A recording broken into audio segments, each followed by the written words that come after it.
Ndabasuhuje kandi ndabifuriza ko amahoro ya Kristo akomeza gutwarira mu mitima yanyu, ariko kandi Uwiteka abahe gutunga imitima y'ubwenge. Abari mu ngorane, abari mu bibazo, Uwiteka nyir'ihumure ryose abahumurize kandi abakomeze.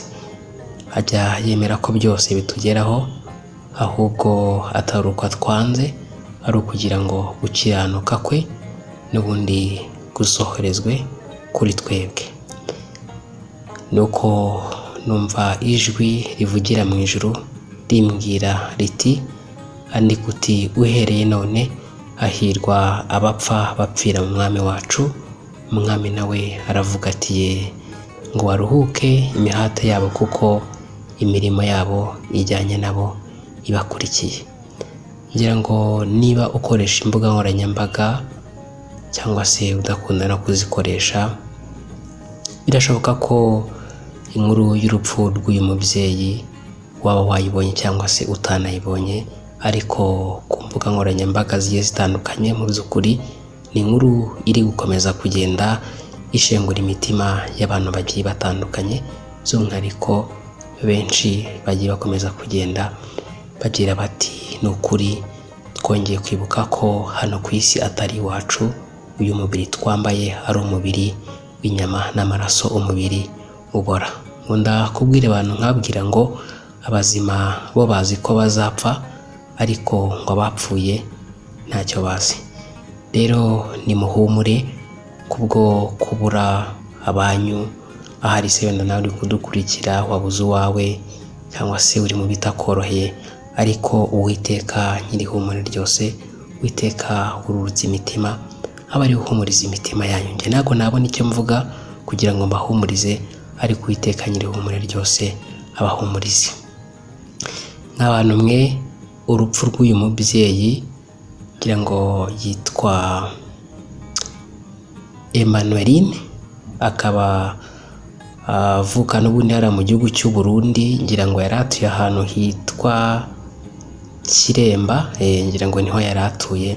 Ariko mw'abantu mwe, kubera sinzi uko nabivuga, abantu benshi bari gukomeza kugenda babona amagambo umugabo we yabwiye umugore we, amarira akazenga mu maso, bamwe bakanarira bati ni ukuri umufasha we wamukundaga bitewe n'amagambo twabonye wamubwiye. Ngira ngo wenda nibikunda ndaza kunyuza amaso mu bitekerezo by'abantu bagiye batandukanye nituba tugifite umwanya, ariko nimuhumure.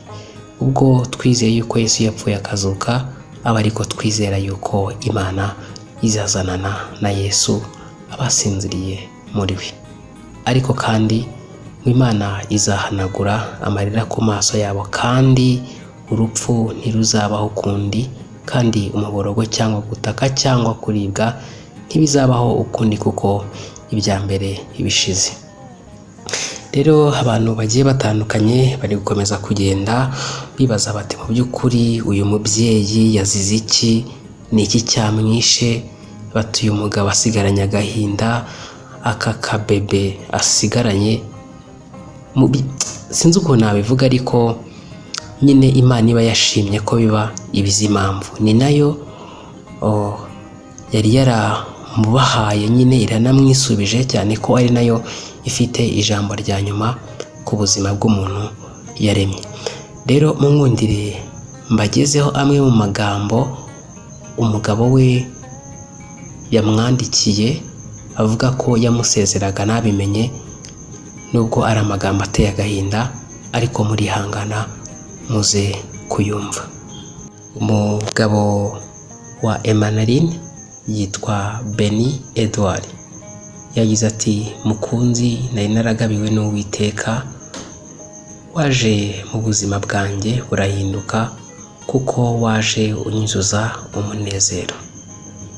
Nanjye bintera kukwandika mu mutima wanjye, ku buryo utabasha kuva mu maraso yanjye. Ari nayo mpamvu nanditse ngo rest in peace. Rero wiruhukire amahoro, washoboye kumvugisha irya nyuma unsezeraho sinabimenya, ariko uransezera, ifoto yawe iri ku mutima wanjye, izahora iri ku mutima wanjye kandi izahora yaka nk'inyenyeri ibonesha mu gihe cy'umwijima, unsize mu gahinda hamwe n'uyu mwana twari twarabyaye avuye mu maraso yacu.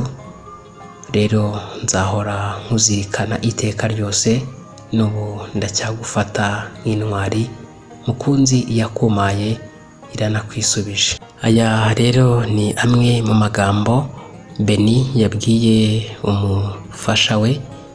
Rero Imana y'amahoro, Imana nyir'ubumwe ryose ikomeze kumuha iruhuko ridashira, ariko kandi Beni nawe ukomere kandi uhumure uwo mwana n'urwibutso asize, kandi muzaho mu izina rya Yesu Kristo mu gitondo cya kabiri cy'umuzuko, ku bafite ibyiringiro by'uko hari ubundi buzima tuzabamo, nk'uko ijambo ry'Imana rivuga ko unyizera wese naho ngo yaba yarapfuye ngo azongera abeho, kuko nzamuzura ku munsi w'imperuka. Rero kugeza kuri ubu ntabwo mu by'ukuri hari amakuru y'icyishe uyu mubyeyi, ariko nuko Emmanuel ari umubyeyi wari umupantekote, ikindi kandi usabana, ugira urukundo, ugira indangagaciro za gikristo, yera imbuto zikwiriye abihannye.